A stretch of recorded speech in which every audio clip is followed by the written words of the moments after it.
अल्लाहुम्मा सल्ली अला मुहम्मद व अला आले मुहम्मद व बारिक वसल्लम। अस्सलाम वालेकुम सामीन मोहतरम, मैं हूं आसिफ इकबाल और आप सुन रहे हैं आवाज़ मीडिया ग्रुप पाकिस्तान का मकबूल तरीन प्रोग्राम काम की बात। और मेरे साथ इस वक्त तशरीफ़ फरमा है पाकिस्तान की मशहूर शख्सियत मौलाना मसरूर निवाज जंगवी। ये ना ही सिर्फ एक सियासी शख्सियत है बल्कि ये एक मजहबी जमात के एक अजीम कायद मौलाना हक निवाज जंगवी के लखते जिगर भी हैं, जो ऑल ओवर द पाकिस्तान अहले सुन्नत के लीडर हैं, एक्स MPA हैं। इनसे ना ही सिर्फ इनके हलके के बारे में बात होगी बल्कि जंग की तरक्की के बारे में इनसे गुफ्तगू करेंगे और पाकिस्तान की बिगड़ती हुई मौजूदा सूरत हाल के बारे में भी इनसे रहनुमाई हासिल करेंगे। सवालात का सिलसिला शुरू करते हैं। अस्सलाम वालेकुम सर। जी वालेकुम सलाम सर, वेरी वार्म वेलकम, आप हमारे इस प्रोग्राम में तशरीफ लाए। जी थैंक यू सर, मैं आपसे ये जानना चाहूँगा कि सर आप एज अ MPA जो आपका टेन्योर रहा उस टेन्योर से आप किस कदर मुतमईन हैं और जिस कदर आपकी कारकर्दगी रही उससे आप किस हद तक मुतमईन हैं?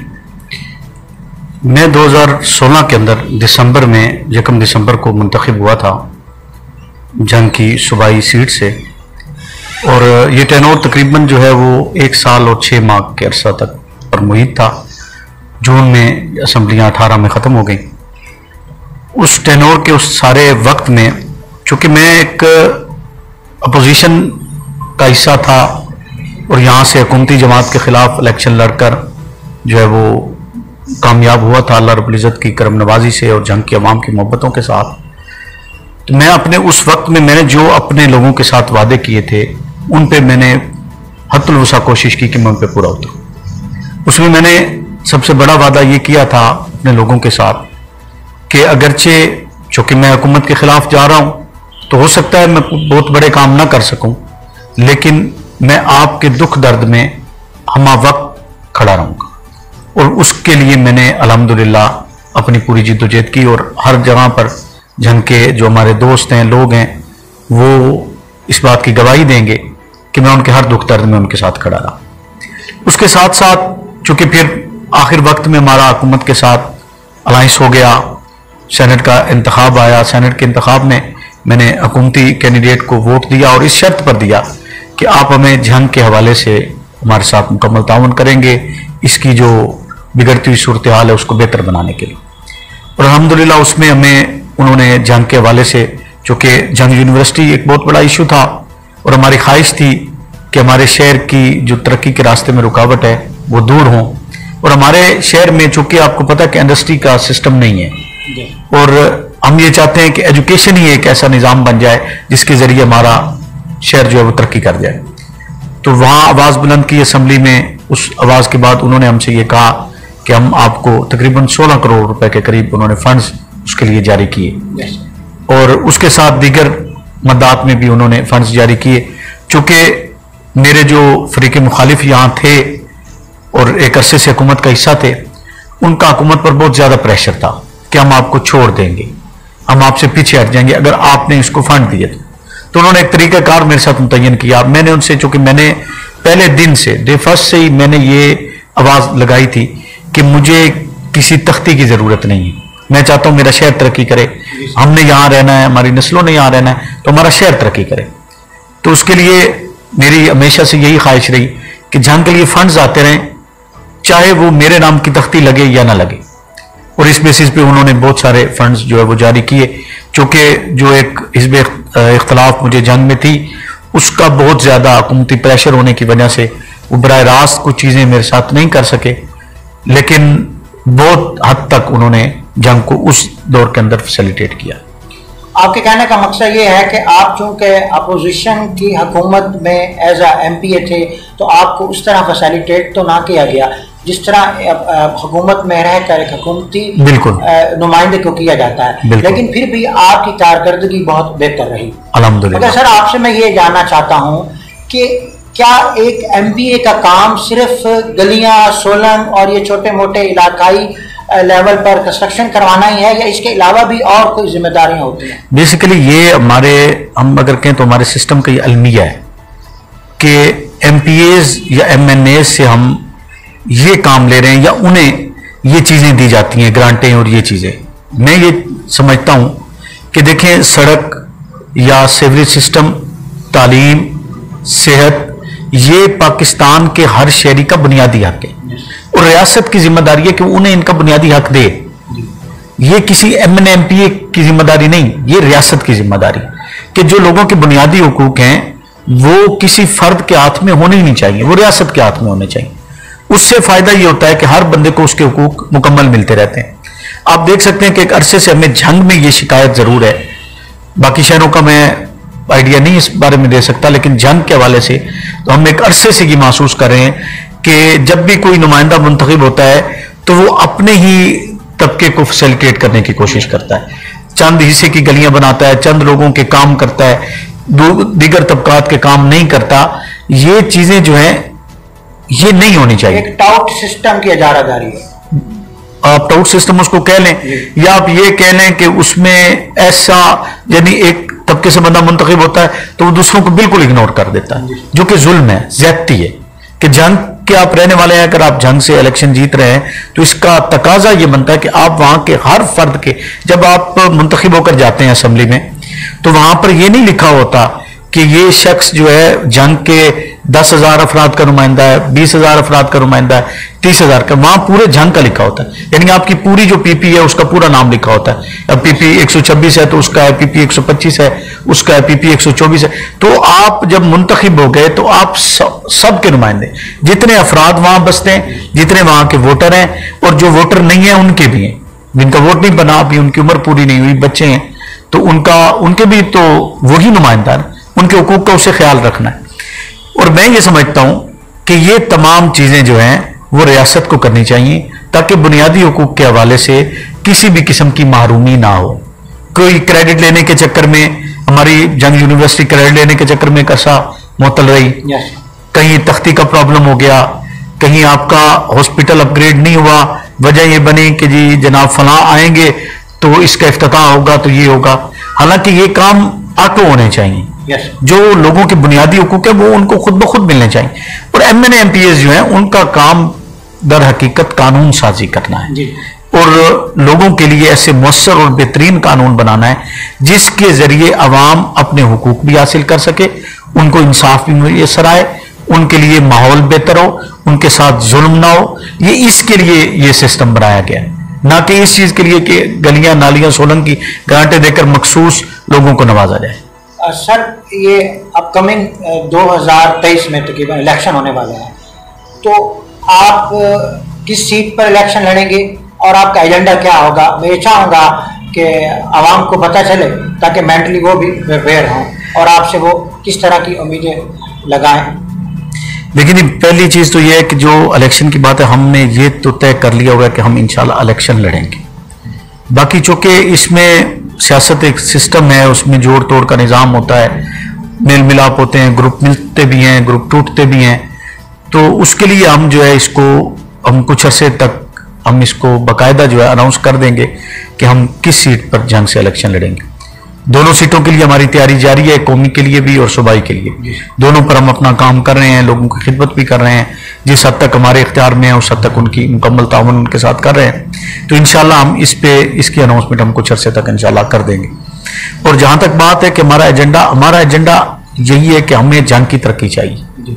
हमारा एक वाहिद एजेंडा है कि जंग की तरक्की, वो एजुकेशन हो, वो आपकी सेहत हो, वो जंग के लोगों का सीवरेज सिस्टम हो, वो यहाँ जो है जो एक मीठे पानी की सरजमीन थी और आज इंतहाई तफन ज़दा पानी जो है वो हमारी सारी ज़मीन का हो चुका है।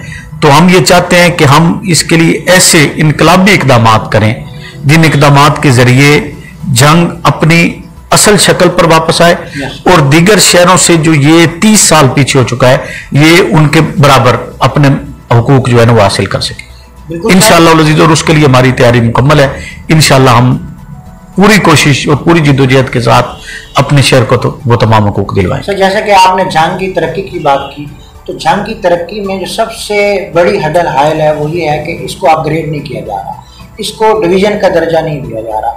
तो आप इसको डिवीज़न बनने के लिए क्या अहम किरदार अदा कर सकते हैं? अब सबसे पहली चीज़ ये समझने की बात यह है कि हम इसको डिवीज़न बनाने के लिए आवाज़ तो बुलंद कर रहे हैं, लेकिन हम इसकी बेसिक ज़रूरियात पूरी नहीं कर रहे। अब जैसे मैंने जब MPA था तो मैंने असेंबली से एक चीज़ उनको कही और जिसके लिए बाद में उन्होंने एक प्रपोजल बना भी दिया और उसके लिए जगह एलोकेट हुई, लेकिन वो आपको पता है कि यहाँ हमारे यहाँ फंड्स की जिदोजहद ही नहीं की जा रही, कोशिश नहीं की जाती। यूनिवर्सिटी ऑफ जंग को स्पेसिफिक देने, यूनिवर्सिटी ऑफ जंग के अलावा मिली, लेकिन Lahore college for women university वो भी जो अलॉटमेंट थी वहां पर यूनिवर्सिटी ऑफ जंग कैंपस का ने कब्जा जमा लिया और Lahore college for women university जो वो अब बेनामो निशान होकर रह गई है और उसे रिमूव कर दिया गया है। इस पर भी मैं बात करता हूँ, लेकिन जो मैं बात आपको कर रहा था कि हमारा हमने एक हॉस्पिटल के लिए भी इसको अपग्रेड करने के लिए हम चाहते थे कि इसको 300 बेड और मिले। 300 बेड अगर और मिलते तो मेडिकल कॉलेज हम ले सकते थे। अब 300 बेड के बगैर अगर मैं ये कहता रहा हूं कि जी हमें मेडिकल कॉलेज दिया जाए तो पॉसिबल नहीं है, उसके लिए कुछ जरूरियात होती हैं। जब तक आप जरूरियात पूरी नहीं करते तब तक आप वो काम नहीं कर सकते। आप मेडिकल कॉलेज चाहते हैं तो मेडिकल कॉलेज के लिए आपको 600 बेड के करीब या 500 बेड के करीब हॉस्पिटल चाहिए, एक फिजिबिलिटी होती है। अब उसी तरह जंग डिवीजन बनाने के लिए एक फिजिबिलिटी की जरूरत है, एक सिस्टम की जरूरत है। कुछ चीजों को अपग्रेड करना पड़ेगा, कुछ चीजों को बनाना पड़ेगा। आपके यहाँ सिस्टम ये है कि आपके यहाँ मजीद अंदर से अंदर सिस्टम को डाला जा रहा है, बाहर नहीं निकाला जा रहा। अगर बाहर निकाला जाता है, जैसे अब जंग यूनिवर्सिटी अगर ये गोजरा रोड पर बनती तो ये जंग से सिर्फ 2 किलोमीटर की डिस्टेंस बनती, और ये आप देख लें कि यहाँ आसानी से शहर आसानी से तरक्की करता। अब जिस जगह वहां गई वहां जंग की तरक्की में और मजीद कई साल लगेंगे वहां तक आपको पहुंचने के की तरफ जो है धकेला जाता है। अब जैसे मैं एक बात करता हूं कि हमारे यहाँ जो है वो ये ऑफिसर्स क्लब जिसे हम कहते हैं या जिम खाना बन रहा है, तो अब ये बनाने के लिए इसी पर सरमाया लगाया जा रहा है। इसको बाहर भी शिफ्ट किया जा सकता था, ज्यादा वसी जगह पे भी बनाया जा सकता था, उससे तरक्की बढ़ती ना, बजाय उसके अंदर ही उसको तंग से तंग माहौल की तरफ जो है ना कि वो चला जाता, अच्छी लोकेशन के तहत चला जाता। अब इसी तरह हमने जहां बच्चियों की तालीम के लिए मजीद इदारे कायम करने थे, क्योंकि हमारा शहर हम लोग एक इस्लामी नुक्ता नजर से ताल्लुक रखते हैं, हमारा मुल्क एक इस्लामी नुक्ता नजर का मुल्क है। और आप देखें अगर हम ये कहें कि जी नहीं इस चीजों की जरूरत नहीं थी तो रियासत ने वो यूनिवर्सिटी बनाई क्यों है? जो लाहौर विमेन यूनिवर्सिटी है वो बनाई क्यों है? रियासत ने बनाई है ना, इसलिए बनाई है कि यहाँ की बच्चियां तालीम से मारूम न रहे। लेकिन हमारे जंग के नुमाइंदगान उनकी मारूमी का सबब बन गए कि वो बच्चियां जिनकी एजुकेशन के लिए एक अच्छा इदारा कायम था और उन्होंने अपने यूनिवर्सिटी के फंड से इमारत तैयार की थी, कोई उन्होंने पंजाब गवर्नमेंट के फंड से वो इमारत नहीं ली, जाती फंड से जो यूनिवर्सिटी के थे, चाहे वो उन्हें ऊपर से मिलते होंगे, लेकिन वो फंड लाहौर यूनिवर्सिटी ने जंग के कैंपस के लिए अलग से खुद दिए और उस पर वो करके उस यूनिवर्सिटी को फारिग कर दिया गया। उसकी जगह पर दूसरी यूनिवर्सिटी का आर्जी कैंपस आप कह लें। मकसद ये था कि जहां एक हमने इदारों को बढ़ाना था वहां मजीद कम कर दिए गए। जहां हमें मोटरवेज की जरूरत थी, चीन के दूसरी सहूलत दी गई, डेवलपमेंट तो ना हो ना, दूसरी सहूलत दी ना गई ना। अब ये देखे ना कि एक ही 2 सहूलतें थी। जी सर, 2 सहूलतें थी। बात कर रहा हूं ना कि एक Lahore college for women university जो है वो कायम मकाम थी, उसको खत्म करके जंग यूनिवर्सिटी को शिफ्ट कर दिया गया। एक तरह से आवाम के आंखों में धूल छोड़ दी गई, जबकि ओवरऑल उसका जो सिस्टम है वो ही रिमूव कर दिया गया। बेसिकली आप देखें कि जंग यूनिवर्सिटी भी जंग के लिए आई, विमेन कॉलेज भी जंग के लिए आया। अब दोनों इदारे जंग के थे ना। जी सर, दोनों में से एक खत्म कर दिया गया। जी बिल्कुल, दोनों में से एक खत्म किया गया, खत्म कर दिया गया। जी मैं भी वही बात, ये नहीं किया गया कि दोनों अपने अपने मकाम पर उनको बढ़ाया जाता, अपग्रेड करते, उनके लिए मजीद फंड्स मुहैया करवाए जाते। क्या अगर हम ये कहें कि जो है जी नहीं जी फंड्स का प्रॉब्लम है या चीजों का, अगर जंग यूनिवर्सिटी के जो फंड्स थे वो नहीं वापस गए, दीगर शहरों की तरफ नहीं शिफ्ट किए गए, क्यों किए गए? जंग के फंड्स थे ना, क्यों शिफ्ट हुए? अरसा-दराज से यही हो रहा है कि जब भी जंग के लिए बजट आता है उसको वापस कर दिया जाता है। अब मेरा आपसे एक सवाल है कि जितना एक फंड जो है, जितने एक फंड से विमेन कॉलेज का वो कैंपस बना हुआ था, क्या 10 करोड़ के फंड से क्या ख्याल है कि एक कैंपस भी नहीं बनता था? मतलब है आप जितना मर्जी कह लें करप्ट सिस्टम हो, क्या वो 20-50 कमरे भी 10 करोड़ से नहीं बनते? कुछ ना कुछ तो बनता ना। 10 करोड़ से बहुत बड़ी इमारत और बहुत बड़ी बिल्डिंग बन सकती है। अगर वही 10 करोड़ लगाकर एक बिल्डिंग बनाकर, जितनी बिल्डिंग में आपने यूनिवर्सिटी ऑफ जंग को शिफ्ट किया है उतनी बिल्डिंग तो बन ही सकती थी, और वो भी नहीं बनाई गई, और वो फंड्स वापस गए सिर्फ इस इख्तलाफ की वजह से जी यहां नहीं वहां बनेगी।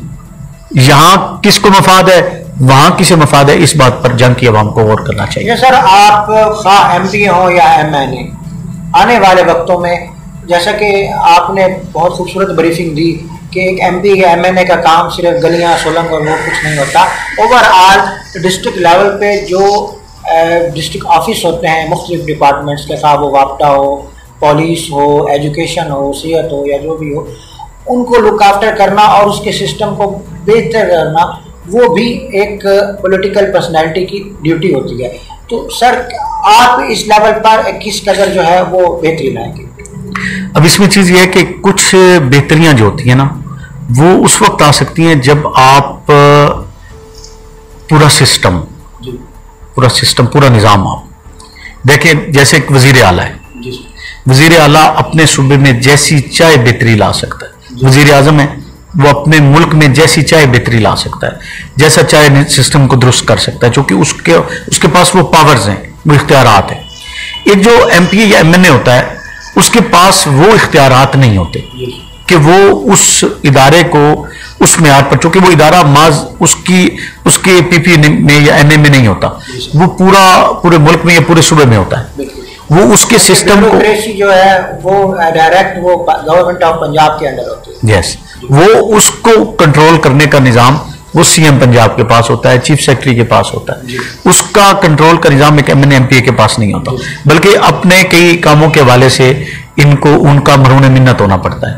बहुत सारी चीजों में इन्हें उनसे कहना पड़ता है। ये जो है कि MPA या MNA मेंबर पंजाब असेंबली है तो उसकी डायरेक्ट एक्सेस CM तक है, और अगर एक MNA है तो उसकी डायरेक्ट एक्सेस जो है वो प्राइम मिनिस्टर तक है, और वो उसके नोटिस दे सकता है कि इदारों में किस कदर बदहाली है और इसको किस तरह कंट्रोल किया जाए। बशर्ते वो खुद भी करप्ट ना हो ना जी, बशर्ते वो खुद करप्ट ना हो तो वो कहेगा। अगर वो खुद भी कर रहा हो तो कहाँ कहेगा।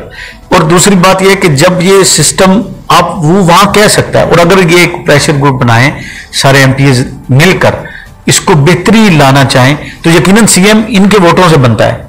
जैसे अवाम अपने मुतालबात के लिए अपने MNA MPA को मजबूर कर सकती है कि भाई हम तुम्हें वोट नहीं देंगे, तो उसी तरह CM इनके वोटों से बना हुआ होता है।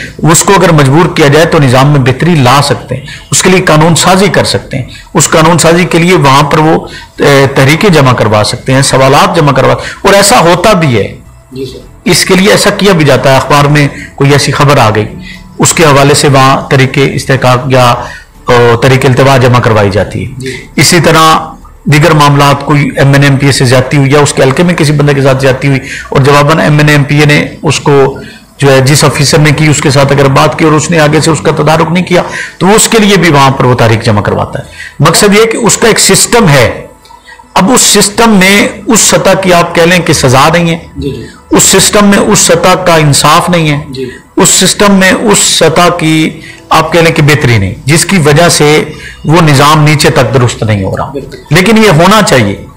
करप्शन अगर खत्म होगी तो आपका मुल्क तरक्की करेगा। आपके यहाँ मईशत की बेहतरी तभी हो सकती है जब आपके यहाँ ऐसा कोई भी निजाम मौजूद ना हो जो अल्लाह और अल्लाह के रसूल के अहकामात के मुनाफी। बेशक ऐसी बात है, और मैंने अपने प्रोग्राम के स्टार्ट में ही आपका तारुफ भी कराया कि आप सिर्फ एक इलाकाई लेवल पर या जिलाई लेवल की शख्सियत नहीं है, बल्कि आप एक नेशनल पर्सनैलिटी हैं। पाकिस्तान लेवल पे आपकी एक मजहबी जमात है और आपका अच्छा खासा वोट बैंक है। तो इस तरह मुख्तलिफ हलकों में आपके MPA या MNAs भी जो हैं वो नॉमिनेट होते होंगे और इलेक्शन भी विन करते होंगे। तो आप एक मजहबी जमात के लीडर होने की हैसियत से आप क्या पॉलिसी अख्तियार करते हैं कि इस मुल्क के करप्ट सिस्टम को बेहतर कैसे बनाया जा सकता है? देखिए, करप्ट सिस्टम जो होता है ना वो बेहतर हो सकता है जब इंसाफ कायम होगा। अगर अदल नहीं है तो करप्ट सिस्टम किसी भी सूरत में बेहतर नहीं हो सकता। इसको बेहतर करने के लिए तरीकाकार ही इंसाफ का। और याद रखिएगा कि रियासतें, जैसा कहा गया कि रियासतें कुफ्र की बुनियाद पर चल जाती लेकिन नाइंसाफ़ी और जुल्म की बुनियाद पर नहीं चलता।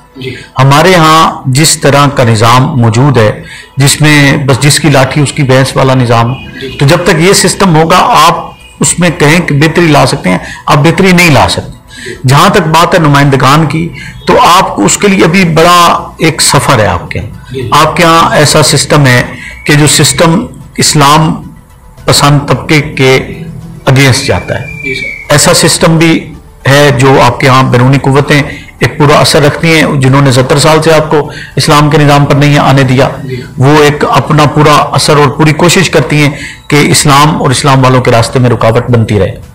तो इसलिए जब तक ये रुकावटें अवामी सतह पर दूर नहीं होंगी, आपका ये सिस्टम कभी भी बेहतर नहीं हो सकता। और फिर हमें ये भी देखना है कि हम जिन नुमाइंदों को मुंतखब कर रहे हैं, आया उनको दौलत की बुनियाद पर किया जा रहा है, उनकी जागीरदारी की बुनियाद पर किया जा रहा है, उनका पैसे की बुनियाद पर किया जा रहा है, उनके असर की वजह से किया जा रहा है, ये इस्लाम की बुनियाद पर किया जा रहा है। हमारे यहाँ सिस्टम में लोग, अब हमारे यहाँ कल्चर बना हुआ कि जी इलेक्शन लड़ना है तो इतने करोड़ आपके पास होने चाहिए, इलेक्शन लड़ना है तो जी इतना वोट बैंक आपकी जेब में होना चाहिए, इलेक्शन लड़ना तो जी आप फलां इलाके के वडेरे और जागीरदार हो, आपके इतने मुरब्बे होने चाहिए।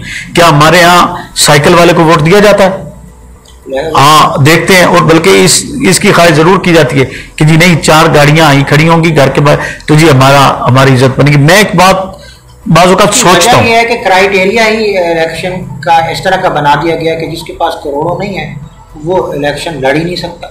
नहीं, जो इलेक्शन कमीशन का क्राइटेरिया उसके मुताबिक ऐसा नहीं है। ये फैसला वो अफराद इसलिए करते हैं चूंकि उनको पता है कि हम जितना पैसा फेंकेंगे उसके जरिए से हम इसको वोटों को हासिल करेंगे। इलेक्शन कमीशन ने एक कानून बनाया हुआ होता है, आपका अकाउंट उसमें आपने दिया होता है, तमाम अखराजात की आपको लिस्ट देनी होती है कि आपने इतने पैसे लगाए, और वो बहुत ही मामूली रकम होती है, इतनी हैवी नहीं करता, और चेक एंड बैलेंस भी नहीं है इसके बावजूद नहीं, इसमें इलेक्शन के ऊपर करोड़ों अरबों रुपए खर्च किए जा रहे होते हैं।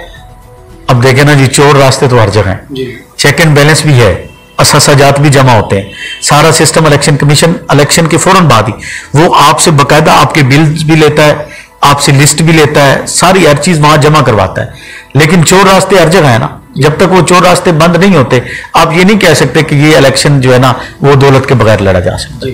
अब हमारे यहाँ एक कल्चर बना हुआ है। अब मैं कभी कभी सोचता हूँ, जो बात मैं आपसे करना लगा था कि जी घर के बाहर 4 गाड़ियां आई खड़ी होंगी तो जी हमारा प्रोटोकॉल है। अब सोचने की बात है कि जिसके पास 4 गाड़ियां हैं उसने किसी को तो नहीं ना देनी, रखनी तो उसी ने, अगर वो दौलत उसके पास है तो वो उसी की है ना, और रहे अल्लाह उसे और दे। हम ये नहीं कहते कि वो लुटा दे, इस्लाम का एक तरीकाकार है, सदकात ज़कात का एक तरीकाकार है, वो उसमें से अल्लाह की राह पर खर्च करे। लेकिन चीज ये है कि आप इस चीज से मरूब होकर अपने शहर का या अपने सिस्टम का सौदा ना करें, अपने निजाम का सौदा ना करें। सर, अल्लाह पाक आपके वालिद मोहतरम के ऊपर अपनी करोड़ों रहमतें करे, मरहूम के दर्जात बुलंद करे। मौलाना अब्दुल गंगवी साहब के आप लख्ते जिगर हैं, और मैं ये समझता हूँ कि दिल से भी आप सूद को बुरा जानते होंगे, रिश्वत को बुरा जानते हैं यकीनन, और एक आप आलम दीन भी हैं। तो क्या आपके दिल में ये ख्वाहिश नहीं पैदा होती कि हमारे मुल्क में ये चीज़ें ख़त्म होनी चाहिए? सर देखें ना, मैंने आपसे पहले एक बात की है कि हर वो चीज़, हर वो निज़ाम जो अल्लाह और अल्लाह के रसूल के अहकामात के मुखालिफ है, उसको अपनाकर आप तरक्की नहीं कर सकते। मेरा तो ये मानना है कि अगर आप इखलाक भी वो नहीं अपनाते जो अल्लाह और अल्लाह के रसूल ने कायम किए हैं, आप वो भी नहीं अपनाते, आप फिर भी तरक्की नहीं कर सकते। आप जुल्म वाली का शिकार ही रहेंगे। आप वो मुआशरे देखें जिन मुआशरों ने तरक्की की है, तो तरक्की की बुनियादों में आप देखेंगे तो इस्लाम के ये ज़री उसूल ही आपको नजर आएंगे, इस्लाम का तरीका कार नजर आएगा। एक तरफ देखें आप, एक सोचने की बात है कि कोई बंदा जंग कर रहा हो ना, लड़ाई कर रहा हो, और वो ताकतवर से लड़ रहा हो, अगरचे कमजोर हो, लेकिन अल्लाह उसकी मदद करे तो वो कमजोर भी ताकतवर पर हावी हो। लेकिन जो अल्लाह से जंग कर रहा हो वो तो नहीं जीत सकता, वो जीत ही नहीं सकता, वो नहीं जीत सकता। तो ये सूद, जब अल्लाह के साथ जंग है तो कैसे जीत सकते हैं आप? आपकी मैशत कैसे बेहतर हो सकती है? आपका सिस्टम ही दुरुस्त नहीं हो सकता।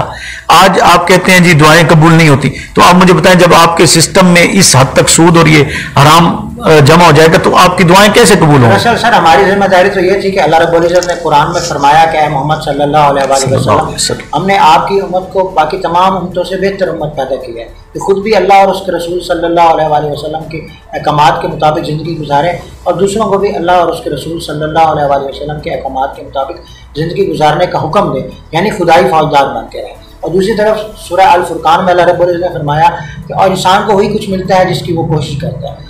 तो सर, मैं ये उम्मीद करता हूँ कि आप इस बारे में कोशिश ज़रूर कर रहे होंगे कि पाकिस्तान में जो इस्लामी सिस्टम राज हो और ये इस्लामी रियासत का है। देखिए जी, इस्लामी रियासत जो है ना, मैंने आपको पहले कहा है कि कुछ चीज़ों को आपको प्रिपेयर करना पड़ता है, बनाना पड़ता है, उसके मुताबिक होता है।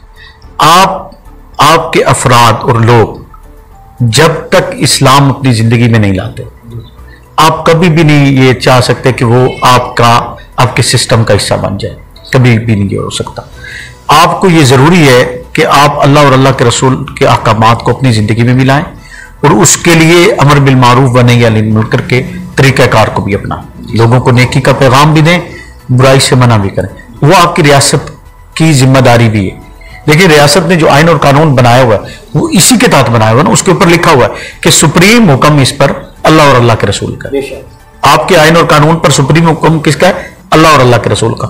अगर उसमें कोई ऐसी चीज हो रही है तो उसके लिए आवाज तो हम सबको मिलकर उठानी है ना, हम सबको मिलकर बुलंद करनी है, ताकि हमारी रियासत उन उसूलों पर कायम हो जिसकी बुनियाद पर इसे बनाया गया था। लेकिन ला इलाहा इल्लल्लाह की बुनियाद का होना भी जरूरी है। लीडर के साथ ही जो है वो अवाम उसके पीछे चलती है, और अगर लीडर ही नहीं होगा तो लोग मुंतशिर हो जाएंगे और वो ताकत जो है तकसीम हो जाएगी। देखिए, ये भी एक हमारे साथ समझ लें कि ज्यादती है कि हम अपने बच्चों में वो तरबियत ही नहीं ला रहे, वो निज़ाम ही नहीं ला रहे कि हम अपने बच्चों को इस चीज़ के लिए तैयार करें, उनको वो पैगाम दें जो अल्लाह और अल्लाह के रसूल का है, जो इस रियासत के हक में है। इस रियासत का जो उसूल है, रियासत का जो पैगाम है, उसके मुताबिक हम उसको चलाएं। पाकिस्तान का जो हक है, जो ला इलाहा इल्लल्लाह रसूलुल्लाह के खातिर हासिल किया है। जी जी बिल्कुल, ये इसी का हक है ना। और आप देखें कि आपका आइन और कानून भी यही कहता है कि सुप्रीम हुक्म अल्लाह और अल्लाह के रसूल का। तो हमें उसके लिए बात करने से रियासत तो मना नहीं करती। रियासत आपको ये नहीं कह रही कि रियासत इस्लाम का, रियासत तो अपने साथ लगाया उसने इस्लामी जमहूरिया पाकिस्तान, उसने तो अपने नाम के पहले हिस्से में पहले इस्लाम लगाया, फिर जमहूरिया लगाया। लेकिन लिखा गया जरूर है। देखिए, अमल हमारा ऐसा ना हो, लेकिन लिखा गया। अब उसमें चीज ये है कि अगर आप इस सिस्टम को खोलना शुरू करेंगे ना, तो इस सिस्टम में हर दूसरा बंदा आपको इसमें रुकावट नजर आएगा। अब वो लगा लें, आपके सियासतदान हो, वो ब्यूरोक्रेट्स हो, वो आपकी अवाम हो, आपके सिस्टम में हर दूसरा बंदा कोई किसी तरफ, चूंकि उसकी वजह यह है कि आप एक विजन या एक तरीकेकार पर नहीं है, आप एक सिस्टम के तहत नहीं। आप दीगर मुल्कों में जाएं जो इस्लामी कंट्रीज शुमार होती हैं, आप उनमें देखें तो उनमें रियासत का एक मजहब है, रियासत का एक उसूल है, और रियासत के उसूल की खिलाफ वर्जी नहीं, बाकी आज़ादी सबको है, लेकिन एक रियासत का कानून है, एक रियासत का जो मजहब है उसके मुताबिक भी निज़ाम चलता है। बाकियों को आज़ादी दी जाती है लेकिन एक लिमिट में दी जाती है। रियासत अपने तरीके का, रियासत अपने मजहब की, अपने कानून की वायलेशन नहीं देखती, नहीं बर्दाश्त करती। अगर रियासत अपने मजहब को चलाए, इस्लाम को जो रियासत का मजहब है उसके तरीकेकार के मुताबिक चलाए, तो यकीनन आपके यहाँ भी वो हो सकता है जो दीगर इस्लामी मुल्कों में है। सर, ये प्रोग्राम आवाज़ ग्रुप ऑफ रेडियोज और आवाज़ मीडिया ग्रुप पाकिस्तान के प्लेटफॉर्म से पूरी दुनिया में और पाकिस्तान में सुना भी जाता है और देखा भी जाता है। तो इस प्रोग्राम के वजह से आप हमारी जंग कम्युनिटी को और पाकिस्तानी नेशन को क्या पैगाम देना चाहिए?